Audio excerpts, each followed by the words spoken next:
Hi, I'm Karen, founder and skipper of Sporting Sheroes, an organisation that helps women in sport raise their profile and develop great sponsorship packages. This is the Data Talks Sports CDP Crash Course podcast. Data Talks makes it easy for sports organisations to sell more tickets and merchandise and negotiate sponsorship agreements of higher value. Our community, Women in Sport, beyond the hashtag, is for everyone involved in women's sports space. And we'd love you to join us, whatever your sport, whatever your role, and whatever your level. So welcome to my August guest host slot. And this month, I want to go into media coverage and visibility of women's sport. Now, the topic has been much discussed. However, I thought it would be interesting to look at a mix of data-based facts and some anecdotal moments that I've noticed over the past few months. There's no better place to start than with the Women's Sports Trust Visibility Report, which looks into reach and viewing figures in 2023. There are some encouraging statistics. For example, the average viewing time spent watching women's sport across free-to-view and paid TV increased 16% year on year. In addition, reach broke records with 46.7 million people tuning in to watch over a minute of women's sports on linear TV, which is approximately a million more than the previous high in 2019. However, let's not forget that 2023 we had the Women's World Cup, which undoubtedly significantly boosted viewing figures across the globe, including attracting many more younger female viewers.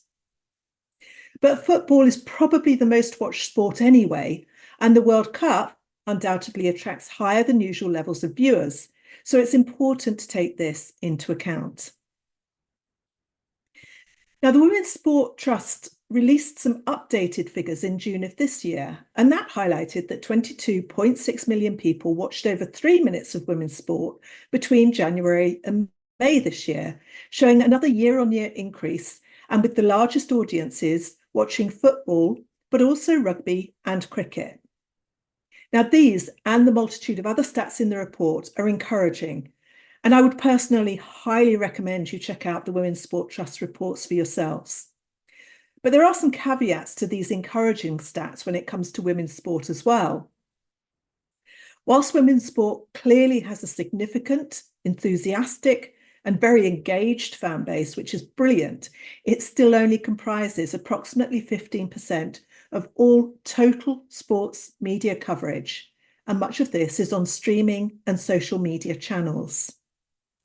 In this month alone, so I'm recording this in August 2024, one of the biggest shake-ups in English football took place, with women's professional football transferring the ownership of the top two tiers to a newly established entity, the Women's Professional Leagues Limited, or WPLL. The structure of this new entity sees each club within those leagues that are concerned become a shareholder in the WPLL company, and it has a focus on growth and development, in particular in regard to players and to fans.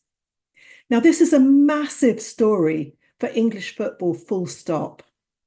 And yet, in much of the media, it was buried several stories down in the sports section of TV and newspapers, well below all of the information and all of the stories about men's football.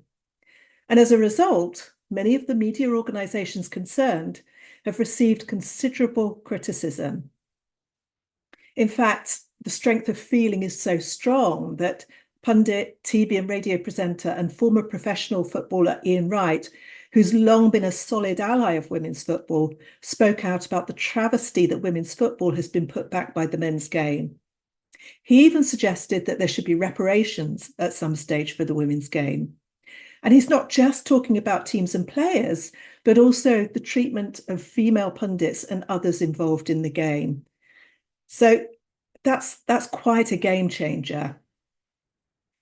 I've focused quite a bit on football so far, mostly because it receives the most prominent coverage.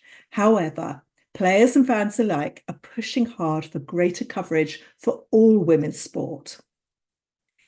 So in 2023, After football, golf and cricket were the most popular sports to watch on paid TV. Digital platforms have demonstrated solid growth for women's sport and female fan engagement across the board. And this is likely to continue rising. Both on demand as well as clubs' own social streaming and social media channels are seeing a huge increase in viewing and engagement. And that's something that brand sponsors or potential brand sponsors would do well to note when negotiating their sponsorship deals. And it applies both nationally and globally, particularly with TikTok, Instagram, and YouTube achieving record levels of engagement. Women's sport is the growth area that brands should be considering when they look at sponsorship. Media outlets that are not stepping up to meet this demand will miss out as social and streaming platforms start to steal a march. According to the report that I mentioned before, in 2023, there were 23 million new viewers to women's sport in free-to-air coverage. That's huge, and who wouldn't want a slice of that cake?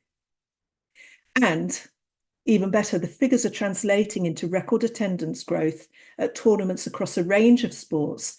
So they're also benefiting from greater profile raising, ticket sales, merchandise, and hospitality sales opportunities. Now, I know there is nothing new in women having to fight hard in their corner for equality. It's an age-old story in business, in boardrooms, in politics, and so many other spheres of life.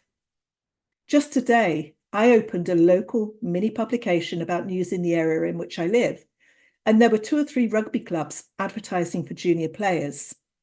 One spoke about youngsters and had a photo of an all-male team and 2 male coaches. The other was really clear about its welcome for both boys and girls. And in a city that has a plethora of clubs vying for new players, vying for those youngsters to come up, guess which one is likely to enjoy the biggest intake this season? I might even write to them and find out and let you know on the next one. So, as players, athletes, teams and clubs, how can we maximize our chances of coverage, both in traditional channels and also in social media? Here are 5 tips that will help. 1, make sure you supply good content to the outlets you'd like to be featured in. It's not rocket science. Make it easy for them. Good content that includes strong imagery and video will already put you ahead of the game. Number 2, hero your players or your athletes, again with great content and imagery, but show their backstory and follow their journey. Number 3, ensure that social media is a real fundamental and integral part of your PR and marketing strategy, not just an afterthought or a match day quick commentary on the game or tournament. Number 4, encourage fans to share their match day experiences and make those match days absolutely outstanding. And 5, and this is so important and something really close to my heart, push hard for more women at the top, in management, in journalism, on boards, behind the cameras, because then the change will be unstoppable.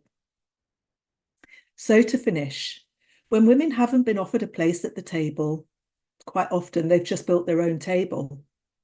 Let's move forward with confidence, as, in the words of the great Michelle Obama, don't ever make decisions based on fear.